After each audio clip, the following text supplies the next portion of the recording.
there are credible stories coming out, and I've seen it in the chat a few times, and I don't want you to feel I'm ignoring you. And Connor sent it to me as well. A very credible source, Paddy, in Portugal, I believe, has come out and said that Manchester United are overtaking Liverpool in the race for Benfica's Enzo Fernandez. They're already ongoing conversations, and they're willing to go above the 120 million euro release clause to avoid any competition. What's your initial thoughts on that? Well, from the club dealing point of view, United will always have to offer more than a Liverpool or a City to tend, because that's the only way anyone would go there, because there's no way a sane footballer would choose Man United over Liverpool or Man City, for example. So, yeah, if that's Benfica just wanting to whore out as much as they can, that's fair enough. The game is the game. But I'm sure if you sit down Enzo Fernandez and asked what club do you want to move to, I promise you Man United wouldn't be in the top three, because it would be a very silly decision and a waste of his career to go to that dying football club. Yeah, I mean, I think what you've said there about having to overpay at times is it's a symptom of your club not being at the top table anymore. We did it. We did it when we had to take chances on players when we were in the Europa League a lot and stuff like that. And United have improved under Ten Hag. I think we'll both admit that one. But they are still a very, very long way away from being at the level of Liverpool, Real Madrid, Manchester City, top clubs at the very, very top. Now, I have to say, Paddy, if he signs for Manchester United, and I really don't care. Like I'm fully just get me Jude Bellingham. Just get me Jude Bellingham. Look, if Enzo comes in, great. If he doesn't, I honestly won't lose any sleep over it either way. If Enzo Fernandez chose Man United over Liverpool, I wouldn't want him then, because his mentality is clearly not right. His mentality is clearly chasing the money, and not like Jude Bellingham, who is going to make a decision based on his actual career and not his bank. Because you're going to get enough money no matter what club you go to. And for the sake of an extra few pounds, to sacrifice going to the better club would be silly. So if he actually did choose United over Liverpool, then I'd be like, you know what, fair play to you, but I don't want you anyway. Now, I did, again, United, there's always people linking. You have to remember that United are, commercially speaking, I'm still a massive club with too much money, and they're very silly with their money usually. So club journalists and people will use Man United as bait to kind of prop up the story. So United fans are going to be on Twitter tonight enjoying themselves and talking stuff. But apparently they signed Frankie De Jong in the summer, so let's see how that went. So I think United will not be getting the top players. They're still a long way. They'll never be able to attract the toppest players. Like, they got Casemiro, a past his prime Casemiro, a past his prime Varane. They don't sign anyone in their prime. They're not that guy anymore, which is fantastic. I mean, I had a friend who did a stadium tour recently over the new camp, and he was saying to me you could see the fingernail scratches from where they were trying to drag Frankie de Jong out of the dressing room to put him onto the plane, but he held firm because they stopped just outside the door of the dressing room. So he held firm, fair play. They're that desperate for De Jong or just anyone. I think I've seen a report. Reports are De Jong has texted Ten Hag that he wants to go to United. Brilliant. I've DM'd Mila Kunis on Instagram telling her how much I want to, and there we go. I'd say it's more a case of Ten Hag messaging him and De Jong going, new phone, who this? Yeah, exactly. Again, United are commercially a huge club and they're big based on their history. They've a large fan base based on history, but in the here and now, they're not an attractive proposition for an up-and-coming footballer or a footballer in their prime. They're still a very much poorly run institution with a dying stadium that is literally falling apart and a training ground that is obsolete. They need a lot of help, and they're a long way away from ever being at the top table again.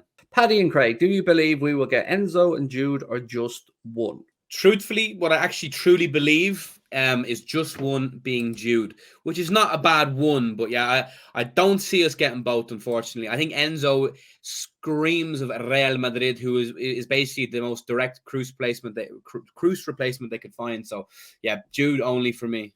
Yeah, I mean, I've always said I don't know about Enzo Fernandez, and I was as in the dark as everybody else. And I still stand firm in that I don't think he's worth 120 million euro. I mean, every fiber of me doesn't think he's worth that much money. you know, if he goes to Man United for more than 120 million euro, I mean, maybe it's just me being a bit of a shithouse, Paddy, because I know River Plate were only paid 10 million from 6 months ago. Like it's a big markup. But that's what I despise. That's what I really hate. Why can't we have people on the job finding these players before they come to mainland Europe? Go out and get them. Like do a pull of Brighton. I know. I suppose when a club of our size comes in, or any other big club, the selling club are going to be like, well, you have the money. Is like, the big clubs get milked. But it's a shame that we don't have better scouting systems in place that we can go and intercept these young talented players before they go to a mainland Europe, and then inevitably put a 10 times multiplier on the transfer fee, quite literally. Right, let me ask a question that somebody asked here, well, kind of intimated in the chat. I would much rather spend, what is it, 120 million euros, about 100 million pound, roughly. I'd much rather spend that money on Declan Rice. I can't lie. You know, the Declan Rice, Jude Bellingham, Thiago, I mean, I think it would be better value for money. You know, you're probably still going to pay about 80, 85, 90 million pound, but I'd personally rather have Rice. Now push aside the bile that's currently coming up your throat. There's an Irishman, Paddy. Swallow it back down. No, it's not even. I've put that to the side now. He is just a decent player, but no. I'd rather have Enzo. I think for sure. I think Rice is good but limited. Like we have a Houlden midfielder like already, a sort of thing. I would prefer Enzo and Bellingham definitely. I think Enzo is the dog's bollocks. I really have always rated Rice very highly. I think he'll go to Chelsea, so I don't think it'll ever happen. But for me, knowing that kind of Klopp wants those physical, tall, leggy, rangy type midfielders, and Rice can play as the holding midfielder. He could probably play a little bit further forward. You know, he's not against getting into the box and having a shot as well.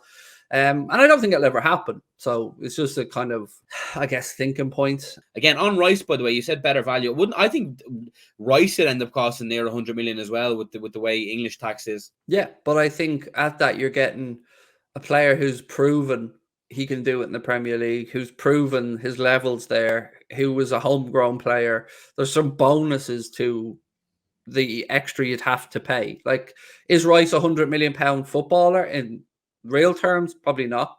Probably 70, 60, 70. But as you said, there is that homegrown or English, I hate to say the word English tax because, it still sticks in the throat here on that one. But two more things, Paddy, before we finish up. One of them is that apparently if Liverpool or anybody else were to go to Fiorentina with a bid of 40 million euro, then they would do business even in January for Sophie and Amrabat. Now, this has actually really divided Liverpool fans from the conversations I've been having because some of them just don't think he's worth it or don't want them.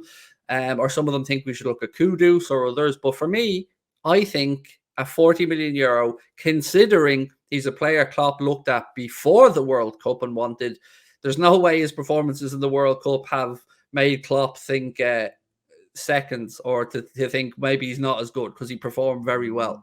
So for me, 40 million euro, get it done. Absolutely. I think it's crazy to say, but in this day and age, that is not a lot of money in the transfer market of football.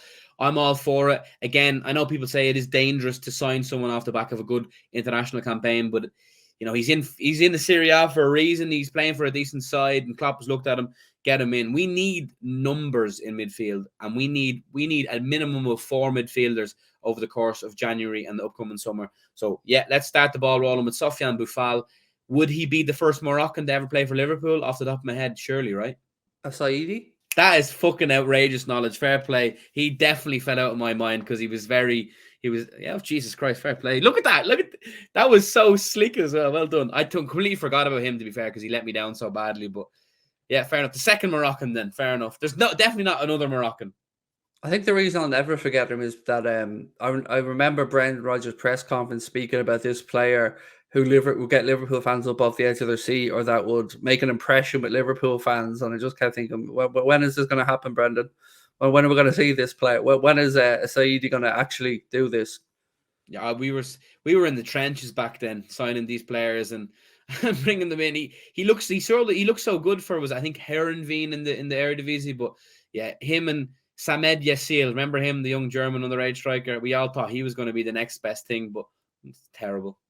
Didn't he have a big injury and go to Leverkusen, or to be signing from Leverkusen? Yeah, he had a terrible injury. As far as I think he's literally in the third or fourth tier of German football these days. So yeah, injuries butchered him, unfortunately.